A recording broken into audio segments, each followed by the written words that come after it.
د حکومت نه والا تر څومره مراحل چې دي تر د یو فرد پورې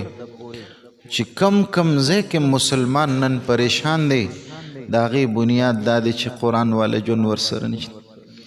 نن وګوره اسلامي حکومتونو ته په عالم اسلام کې 57 ممالک د مسلمانانو دي لیکن دومرم چرته مسلمان مغلوب و ذلیل لکه نن چې دی ځکه یو یهودي را پاسی په مسلمان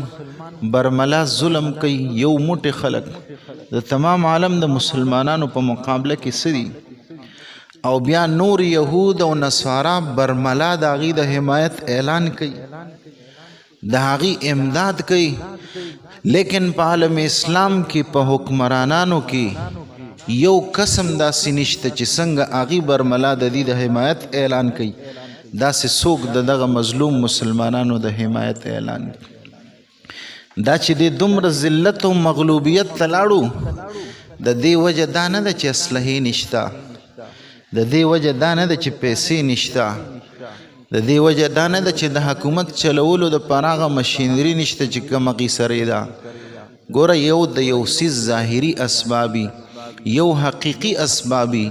الله یو حالت وجود ته راوستل غواړي نو ظاهري څه سبب قایموي لیکن یو د هغې حقیقي اسبابي حقیقي سبب یې دا دی چې دې حکومتونو کې د قرآن نظام نشته ورنه دی به مغلوب او ذلیل نو هغه دورو چې اسلحې نه وي شلیدلې کپړې ماتې تورې د خوراک سامان څیزونه به نه لیکن په پورا عالم کې روب وکنو